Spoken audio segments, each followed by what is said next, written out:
क्या पवन सिंह की पत्नी ज्योति सिंह के प्रचार करने से सीट निकाल पाएंगे पवन सिंह? पवन सिंह के अश्लील गानों की वजह से कहीं सीट फंस तो नहीं जाएगी?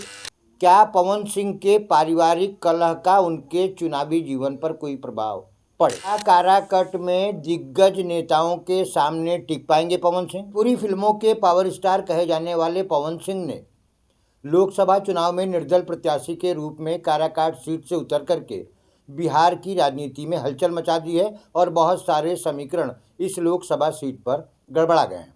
दोस्तों, हम आपको बताते चले कि इस पूरे सीट का जातिगत समीकरण क्या है, क्योंकि आप बहुत अच्छे से जानते हैं कि चुनाव भले लोकसभा के हों या फिर विधानसभा के हों, बिना जातिगत गणित के उसके बारे में कोई अनुमान नहीं लगाया जा सकता।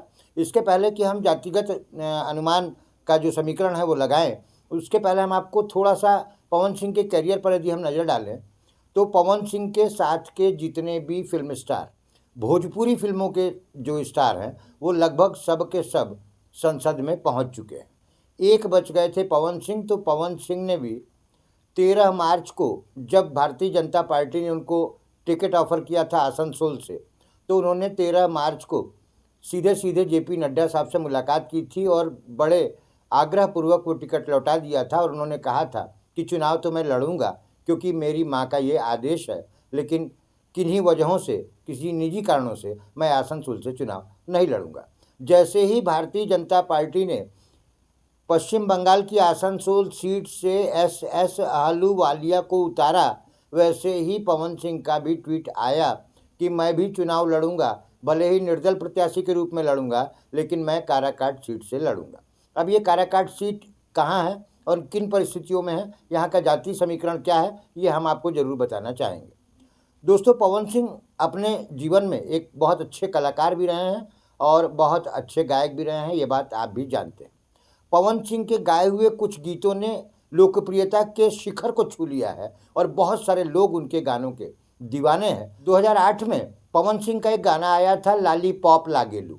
लालीपॉप वाले गाने से इतनी प्रसिद्धि मिली पवन सिंह को कि यही नहीं, इंडिया में ही नहीं बल्कि देश विदेश में, लंदन और कनाडा में भी इनके गाने सुने जाने लगे, लोग थिरकने लगे। और अभी अभी कुछ दिनों पहले लखनऊ के इराना स्टेडियम में आईपीएल का मैच हो रहा था और वहाँ पर भी कहीं से ये लॉलीपॉप गाना बज गया और वहाँ पर सारे लोग थिरकने लगे। यानी कहीं ना कहीं पवन सिंह को चाहने वाले बहुत सारे लोग हैं, पवन सिंह के दर्शक बहुत सारे हैं। पवन सिंह का गाना आते ही भोजपुरी दर्शकों की धड़कनें बढ़ जाती हैं, ये आप बहुत अच्छे से जानते हैं।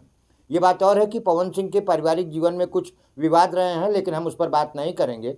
हम यहाँ पर बात करने के लिए आपके सामने इसलिए आए हैं कि हम उस सीट पर पर्टिकुलर बात करें, काराकाट सीट पर बात करें, जो कि अपनी राइस मिलों के लिए वो पूरा का पूरा क्षेत्र जाना जाता है। विक्रमगंज के नाम से जाने जाने वाली ये सीट अपने परिसीमन के बाद काराकाट के नाम से जाने लगी। और दोस्तों, हम आपको बताते चले कि यहाँ पर अभी तक जितने भी चुनाव हुए हैं, मोस्टली कुशवाहा बिरादरी के लोग ही चुनाव जीते हैं।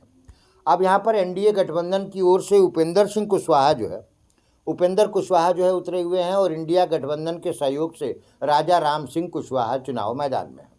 अब दोनों कुशवाहा बिरादरी के हैं और जैसे ही पवन सिंह ने इस बात की घोषणा की कि मैं भी काराकाट से चुनाव लड़ूंगा, तो यहाँ पर सब कुछ गड़बड़ा गया और कुशवाहा समाज के लोग नाराज हो गए। उनका कहना था कि आप तो चाहते तो बक्सर से भी चुनाव लड़ सकते थे, आप तो चाहते तो आरा से भी चुनाव लड़ सकते थे और आप चाहते तो छपरा से भी चुनाव लड़ सकते थे। लेकिन यहाँ पर पवन सिंह ने समझदारी दिखाई, क्योंकि आरा में आप बहुत अच्छे से जानते हैं कि आरके सिंह उन्हीं के बिरादरी के चुनाव लड़ रहे हैं, तो कहीं ना कहीं वो उनके सामने चुनाव लड़ना नहीं चाहते। बक्सर की यदि हम बात करें, इंडिया गठबंधन की तरफ से सुधाकर सिंह जी चुनाव लड़ रहे हैं, तो कहीं ना कहीं पवन सिंह ने समझदारी दिखाते हुए दोनों सीटों से चुनाव लड़ने का निर्णय नहीं किया। और यदि हम छपरा की बात करें तो छपरा से भी राजीव प्रताप सिंह रूढ़ी चुनाव मैदान में हैं, तो यहाँ से भी इनके चुनाव लड़ने की संभावनाएं नगण्य हो जाती हैं।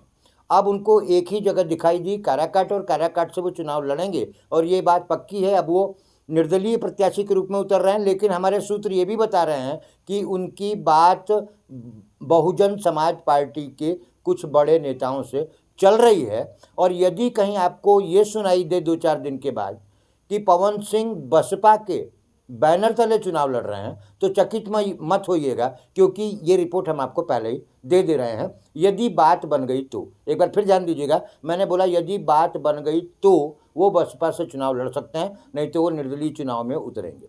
अब यहाँ पर जाति समीकरण देखिए दोस्तों, यहाँ पर जाति समीकरण ये है कि यहाँ पर यादवों की संख्या 2.5 लाख से 3.5 लाख के आसपास, ठीक उतने ही कुर्मी और कुशवाहा समाज के लोग हैं, ठीक लगभग उतनी ही संख्या में राजपूत समाज के लोग हैं, और यहाँ पर 1.5 लाख मुसलमानों के वोट हैं, जो हमेशा से इंडिया गठबंधन की ओर इनका झुकाव होता है।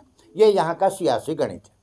अब ये जो सियासी गणित है, जो जातीय गणित है, इसमें राजा राम सिंह जी को फ़ायदा पहुँचने वाला है, पवन सिंह को फ़ायदा पहुँचने वाला है, या उपेंद्र सिंह कुशवाहा को फ़ायदा पहुँचने वाला है, तो हम सिर्फ एक अनुमान बता रहे हैं आपको, चूँकि ये लोग बहुत पुराने नेता हैं और कद्दावर नेता हैं, और इनकी अपनी अपनी छवि पहले से उस पर्टिकुलर क्षेत्र में रही है।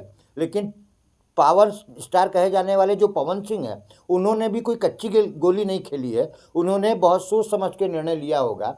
यहाँ पर होगा क्या, इस सीट पर क्या कमाल होगा, ये हम आपको पहले ही बता देते हैं, और होगा वही जो आज हम कह रहे हैं। आप देख लीजिएगा, रिजल्ट के बाद 4 जून को आपको समझ में आ जाएगा।